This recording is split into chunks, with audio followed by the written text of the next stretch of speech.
Hi everyone, welcome to the show. My name is Amanda Ostrander. I am a teacher turned homeschool mom, and this is Raising A to Z, a place where we talk about all things homeschooling. And today I'm going to talk about the things I wish I knew when I started homeschooling.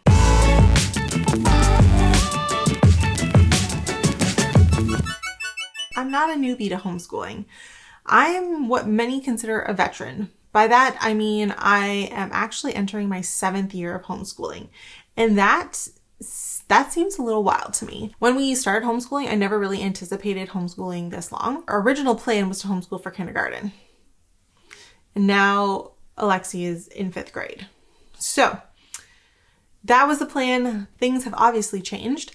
And I am loving every minute of being a homeschool mom. I love homeschooling my kids.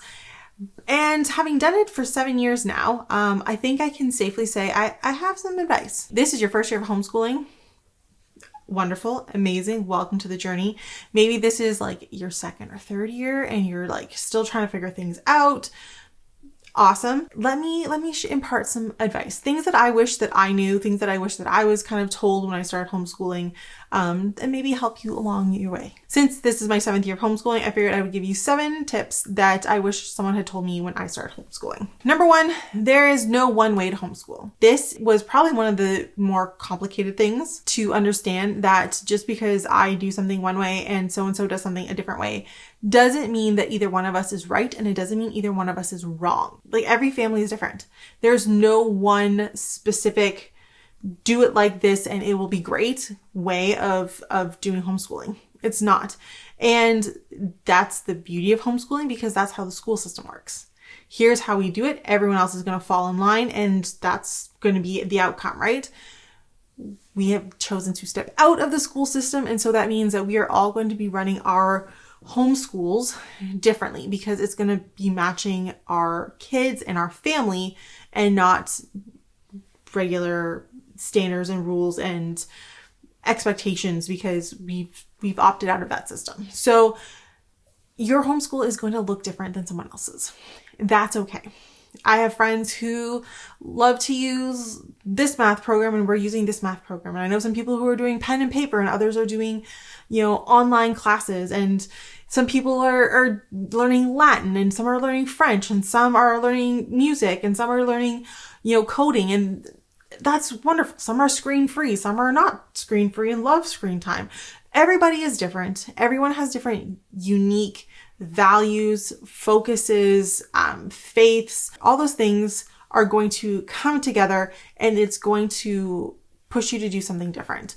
And that is the beauty of homeschooling. It can also be the struggle of homeschooling. I'm not going to lie. And one of my personal pet peeves when it comes to homeschoolers is that often, and this has happened to me numerous times. So if you're a veteran homeschooler who is asked this question, please don't do this anymore. I have seen and been in many occasions where I've had a lot of people who've come up and said, "Hey, I'm just starting homeschooling. What would you suggest? Or what are some ideas?" Things like that, right? And my pet peeve is when more experienced homeschoolers say things like, "Well, I can't really tell you what to do because everybody's different." Listen, while that sentiment is true, it is incredibly unhelpful. A better option would be like, "Hey, you're going to find your way. Here are some, there's lots of different options out there. Here's what I'm doing.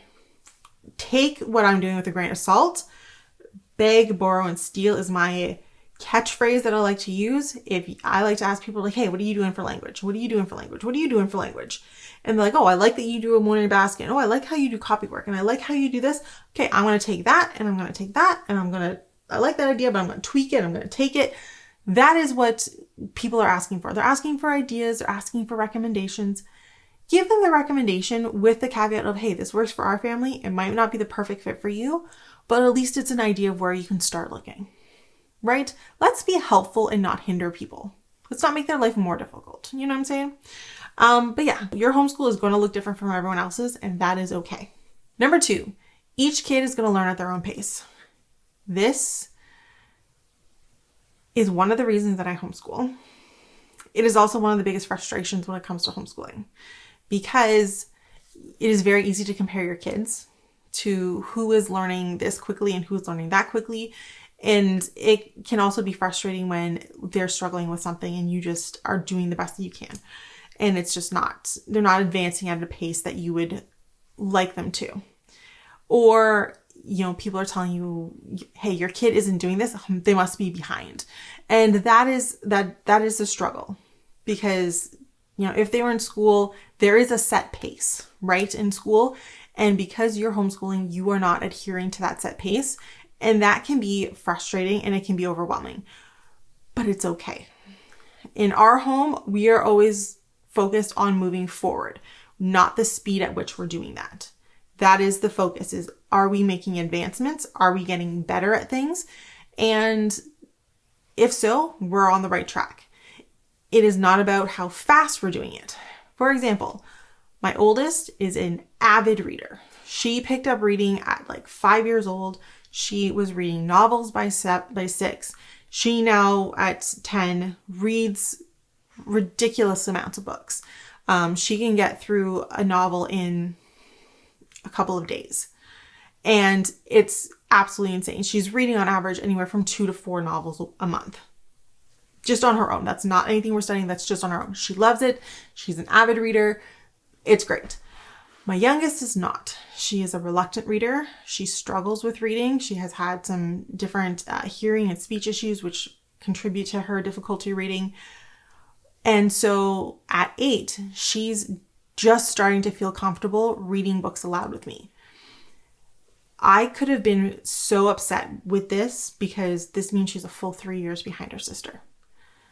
But instead, I've focused on moving forward and making progress. So working on the letters, working on the letter sounds, working on the letter blends. And as long as we're moving forward, we do consider that progress. And it is coming.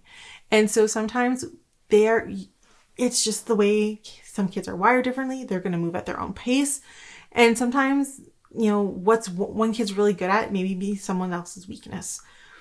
Okay. For example, despite being, not the greatest reader, Zoe's a full grade ahead in math. So every kid has their own pacing, and it's going to be different for every subject. It's going to be different for a lot of things. And like I said, as long as we're moving forward and we're not backsliding too much and we're just constantly moving forward, I consider that a win. And that's one of the things you have to learn to accept when you're homeschooling. Number 3, find and or build your community. When we started homeschooling, it was before the pandemic. So we're OG homeschoolers, right? So before the pandemic, there was some homeschool people and events in our area, but it really hadn't taken off. I think there's homeschoolers in every community. They're just kind of trickier to find at times, but we were homeschoolers. There were some homeschooling people around, but not a ton. And for us who live kind of on the outskirts, we needed to drive into town to find these people essentially. And that was great. I think that was the start. And despite what COVID did, one of the things that really kind of came out of COVID that was wonderful was homeschooling really grew. It grew super, super fast. And homeschool programs grew. People were realizing there's a lot more homeschoolers out there. People who were struggling with the school system and started to have to do school at home with their kids anyway, realized maybe I can do this. And so I will say that the homeschool numbers have exploded since the pandemic. Businesses have realized homeschoolers exist since the pandemic. And there are a lot more homeschoolers today, more than ever before. And, over the past several years, we've teamed up with friends, we've teamed up with different groups. We have our co-op started only 3 years ago, and it started just meeting in, a spare room of a church. And now we have, we rent a community center, and we have up to 30 families who are on our mailing list, and often between 30 and 45 kids who show up on a weekly basis to build community. And our community has grown. And when I say our community, I'm not talking about having to drive into town anymore. Our community is, our little outskirt town has 30 families who are willing to come and hang out with us. Homeschooling's growing, and The hard thing is, and I can say it's hard because I'm a bit more introverted, is sometimes having to step out and try new things and try as the parent and do things that you don't necessarily feel comfortable with, in the sense of like making new friends is hard, and trying new events can be hard. But sometimes it's worth it, and building a community makes life so much easier as a homeschooler. It gives you friends to play with during the day. It's, you can bind together as a group and like go to the science center together, which I'm learning doing any event with friends is so much easier than taking my 2 girls. Don't ask me how that works, but it is. They just have so much more fun. They're so much easier to manage when there's the kids and friends. Trust me. It gives you people who are in the same shoes as you. So like when you're struggling, or there's someone to ask questions, when you need to vent, there's somebody there who did the same thing and struggled with it just the same. And it's really become a great place for us to connect. Our kids have friends. I have friends. And it's one of the things where someone said that like focusing on building your community should be one of your biggest goals if you plan to homeschool long term. Number 4, something I wish someone would told me, is that family style learning is the bomb. It is the best. Let me tell you, when I started homeschooling, I was like, hey, everyone has to do their separate subjects. You have to do language apart. You have to do your language. You have to do your math. You have to do your math. You have to do your science. You have to do your, everything was separate. That's not true. Family style learning is the best. Here's the thing. I taught split grades before. I taught split grades. We didn't do multiple novel studies necessarily. We did one novel study and adjusted it for the older kids and the younger kids. We did that. Why I thought I had to do that when I was homeschooling my own kids, I have no idea. Because they're only a year, they're not even 2 years apart. So 2 grades. It's not that big a deal. But teaching your kids all together as one family is so wonderful if you can do it. My kids love the books more. They can discuss it between themselves more. So you can have more group discussions, which is really cool because they always have different opinions and different views, different predictions. And so you kind of get that group discussion vibe that you would get in a school, but in your own family. Everyone is more invested because it's the whole family's coming together. Everybody's picking things up at their own level and adding to it. So maybe this one is oh yeah, really this reminds me of this book that I read on my own and it's much more advanced. So the kids are oh, that's really cool. And now they're hey, when I get older, I want to read that book because I really like this one. It all starts to come together in a way that is so much easier and so much more interconnected. And it builds that one room schoolhouse vibe in your house, which is wonderful. It's so much easier on me because I prep one lesson rather than 2. They share information. The younger ones pick up so much more than you think they're picking up. Even if they can't write it down, they're picking up so much information. And it just builds such a great community that it's worth it. If you are struggling with having trying to do everything, try to do 1 or 2 subjects family style, and I swear it's going to just open your world and realize how much easier it is. Number 5, keep it simple. As I said, I've been homeschooling for 7 years. For the last 2 years, I've done homeschool coaching, which I help other people who are starting their homeschool journey, who are struggling with something, who need help finding curriculum or trying to come up with some ideas. I help a lot of people with their homeschooling approaches and what they're doing in their homeschool. And the number one thing that I realize I end up telling people is to keep it simple. So many parents are out here trying to make it way more complicated than it needs to be. They're trying to make it so much more difficult than it needs to be. They're oh, well, we're just not reading enough because, I get up and we do all these lessons and then I'm trying to read a novel to them and they just can't do it. And then I'm trying to read in the afternoon and then they're frustrated. I'm well, how come you're spending 4 hours reading? Well, then how are we making the day work? You don't need to spend 4 hours reading. I'm seeing people with 12 subject long loop schedules and they have everything in their schedule from coding to nature studies to Bible study to piano to science to history to geography to social studies. And I'm first off, teachers aren't teaching this many subjects. And they're certainly not doing it all in one day, which I have had many parents who are saying like, we're only getting through 4 subjects a day. It's like, that's a lot. Like you're doing great. You don't need to do more than that.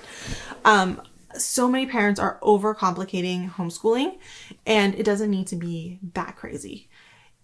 If it's working for you, keep doing it. If it's not, simplify. Things you don't need. You don't need to teach 7 subjects every single day. You don't even need to teach 7 subjects every single month. I don't. I teach 3 plus art. And my art is like, that's a different, I teach, so that's 4. I teach art once a week. And then the other 2 days I teach math, language, and science. And after a month or whenever that topic's done, then I switch it up and we do art 1 day a week, math, language, and a history topic. And after that kind of topic is done, then we go and we do art, math, language, and we pick a new science topic. Like, I'm teaching 4 subjects at a time. I'm not teaching 7, 8, 9 subjects. I'm not doing fancy morning baskets that are themed and change every single week. I'm not doing like 4-hour lessons with my kids. I'm focusing on like, what can I get in 2 hours? If that's all we can handle, then that's all we handle. And that's all we get through, that's all we get through. Like, we don't need to make it complicated. We don't need to make things more difficult. Reading at bedtime can be your reading for the day. My kids want to sit down, they'll cuddle with me in bed and listen to me read a book for 45 minutes at bedtime. Why am I trying to, force this in at the beginning of the day when everyone is up and wanting to play, when really at night they just want to cuddle in and listen to a story?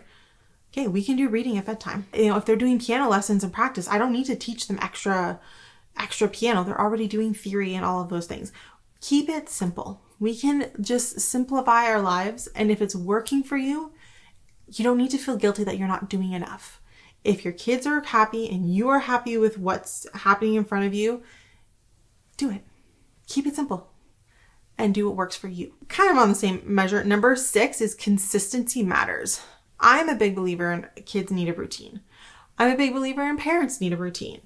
Routines, and I don't even like the word routine. I kind of like rhythm, which is kind of like, here's the things that kind of generally happen in a day. There's no specific time that these things happen, or there's only like a few things that have a time. For example, lunch is at noon.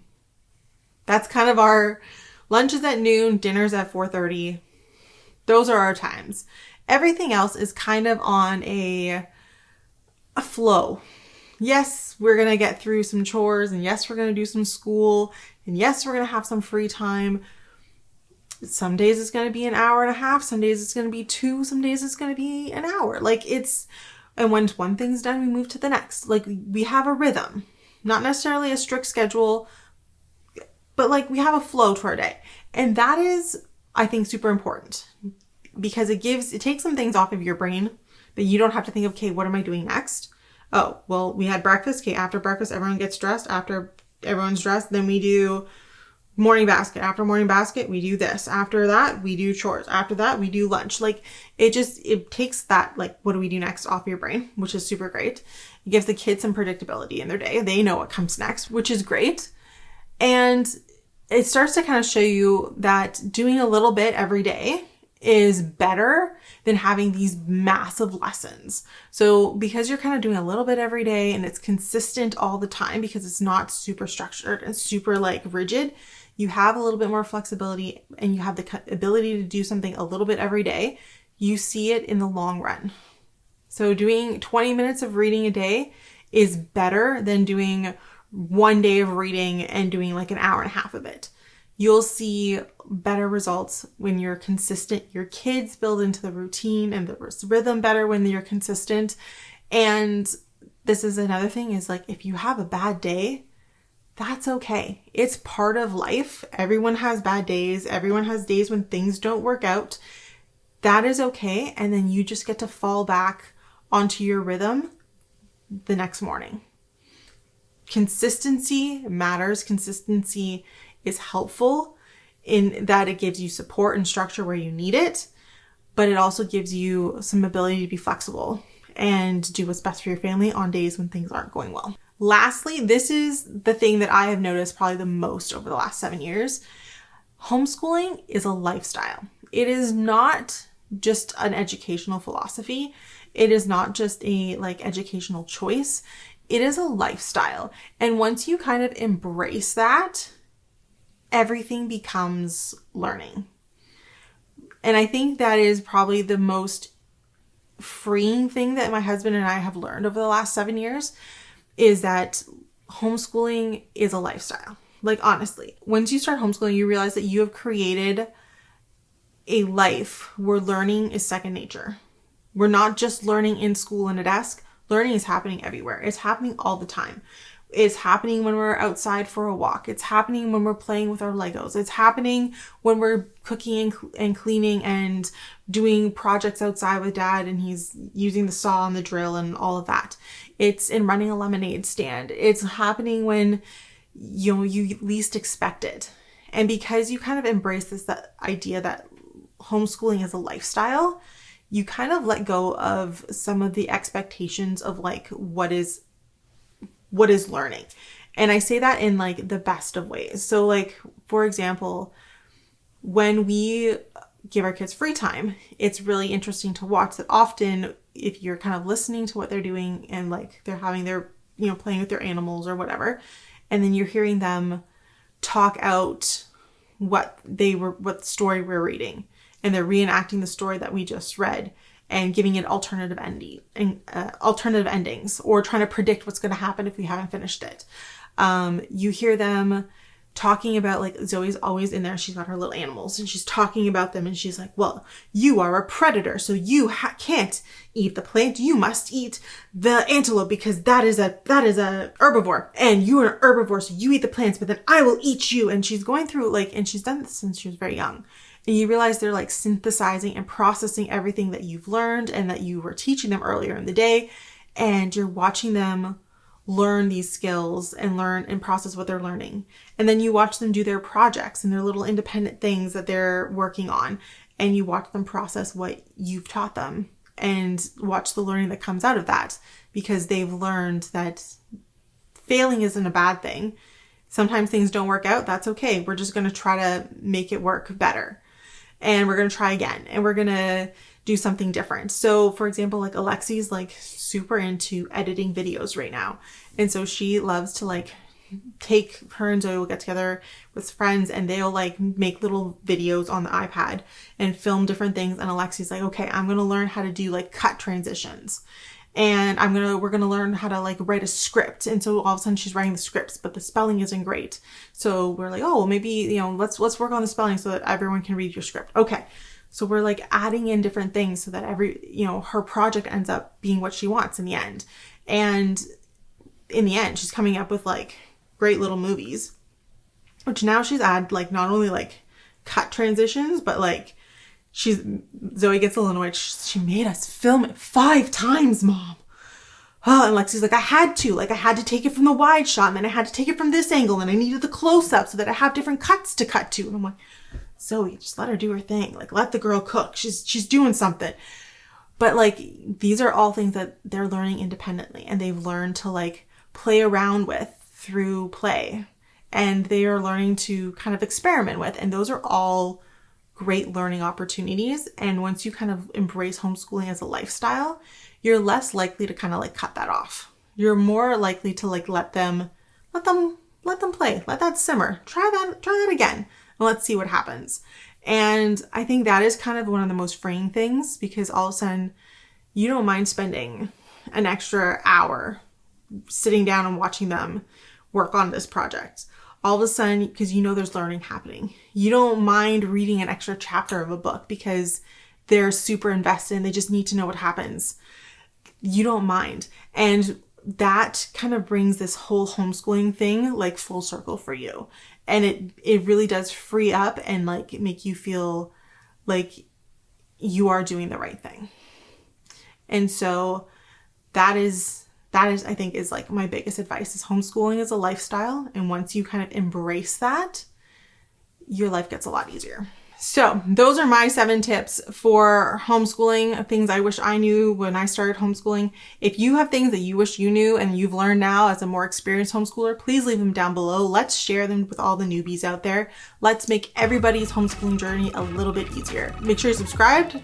to our YouTube channel, but also consider becoming a YouTube homeschool member.